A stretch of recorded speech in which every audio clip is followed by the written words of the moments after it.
Of course, when you talk about grand complications, you're talking about the greatest challenges in watchmaking, and for a modern watch, that's certainly true. But for a watch made 200 years ago, the challenge is even greater. But that's precisely what's undertaken here at Breguet in the Grande Complications Workshop, because they will restore any watch made during the history of Breguet, which dates all the way back to 1765, when Abraham Louis Breguet began his workshop on the Quai de l'Horloge in Paris. Here we have in the workshop right now 2 pieces that date from Abraham Louis Breguet's lifetime, and we're with François Erard, who will explain the process of restoration of pieces this old. Here we have a piece from 1822, a watch with a quarter-hour repeater.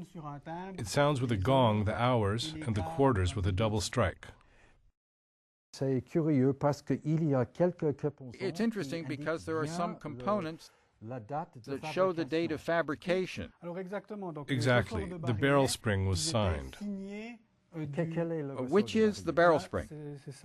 It's this. It's signed by the maker. It works like a guarantee.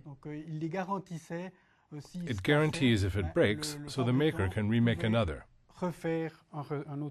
It's signed by whom and which date? This one is signed Vincent, August 1820.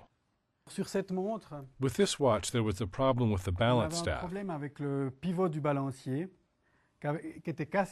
It was broken and then shortened. So what we had to do was to break it,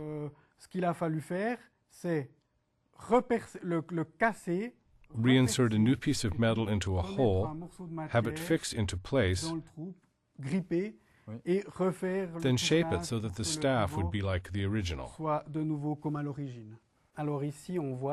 Here one sees it.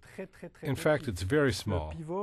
The balance staff is just there on top. The shaft is about 0.12 millimeters in diameter, barely thicker than a strand of hair.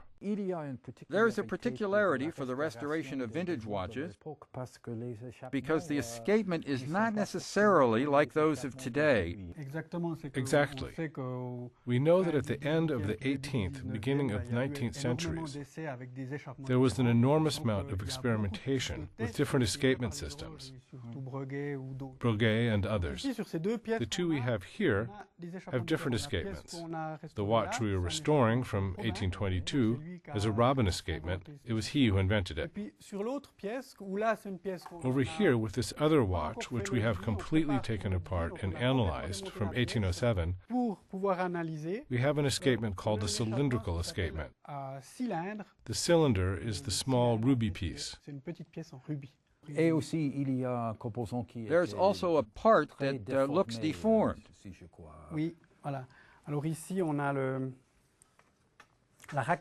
Yes, here I have the racket that was broken. You can see it broken. So you'll have to make by hand another one. Yes, we have to remake the part exactly. Can you show us the different things that you have to do to restore a pinion? We start with an ébauche that has pinions. The functional parts are the teeth. Then we have to establish the right diameter for the 2 shafts, then polish the shafts.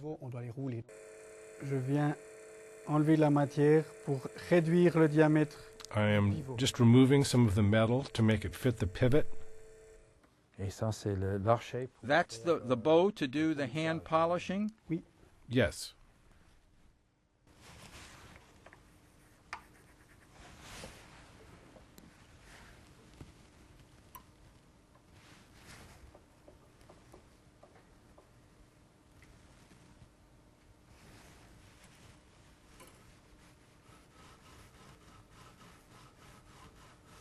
With modern machines, the burnisher is much more abrasive.